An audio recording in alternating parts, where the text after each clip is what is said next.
విద్యను అందించాల్సిన ప్రైవేట్ పాఠశాలలు దుకాణాలుగా మారుతున్నాయి. విద్యార్థులకు అవసరమైన సమదుస్తులు తమ పాఠశాలలోనే కొనుగోలు చేయాలన్న నిబంధనలు విధిస్తున్నాయి. బయట దుకాణాల ధరలకు పాఠశాలలో అమ్ముడవుతున్న ధరలకు చాలా వ్యత్యాసం ఉండటంతో తల్లిదండ్రులు బెంబేలెత్తుతున్నారు.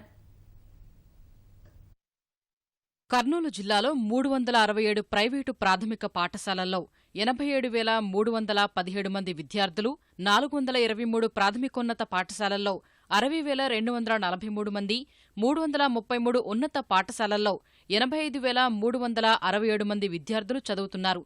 ఎల్కేజీ మొదలుకొని 10వ తరగతి వరకు సమదుస్తుల ధరలు నిర్ణయించి కొన్ని యాజమాన్యాలు దగ్గరుండి అమ్మకాలు చేయిస్తున్నాయి.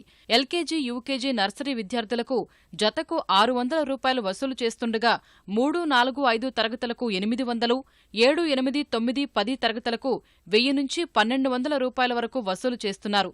ఈ రేట్లతో పోల్చితే బయట దుకాణాల్లో సగం ధరలకే నాణ్యమైన దుస్తులు లభిస్తున్నాయి. 10 మందికి అక్షరాలు పంచాల్సిన ఆవరణంలో వ్యాపారం చేస్తూ విద్యా వ్యవస్థనే అవహేళన చేస్తున్నా పట్టించుకునే నాథుడే కరువయ్యాడు. జిల్లా వ్యాప్తంగా సమదుస్తుల ద్వారా కోట్ల రూపాయల వ్యాపారం జరుగుతోంది. వీటి నుంచి లక్షల్లో వర్తక సంబంధమైన పన్నును ప్రభుత్వానికి కట్టకుండా లోలోపల వ్యాపారం చేస్తున్నారు.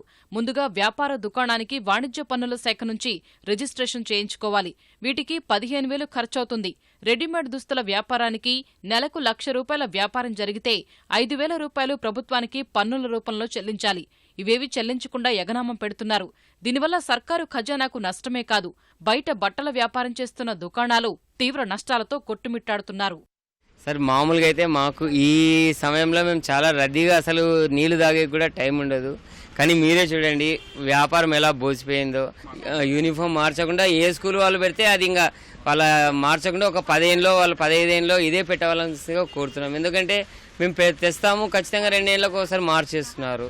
ఇంకా మేము ఇంత బాడిగలు ఇచ్చి, ఇంత పన్నులు చెల్లించి, ఆ మున్సిపాలిటీ ట్రేడర్స్ లైసెన్స్ ఫీజు అంట, బాడిగలు, కరెంటు బిల్లులు మనమంతా కట్టి కూడా మాకు ఏం గిట్టుబాటు అవుతుంది? వాళ్ళు చేసేది విద్యాబోధన కాదు, వ్యాపారం. స్కూల్ వచ్చిందంటే టై వాళ్ళే ఇస్తారు, బెల్ట్ వాళ్ళే ఇస్తారు, యూనిఫామ్ కూడా తెచ్చిస్తారు వాళ్ళే. క్లాత్లో కూడా వరస్ట్ క్వాలిటీ పెడుతున్నారు. మా మాదిరి మంచి క్వాలిటీస్ పెట్టడం లేదు.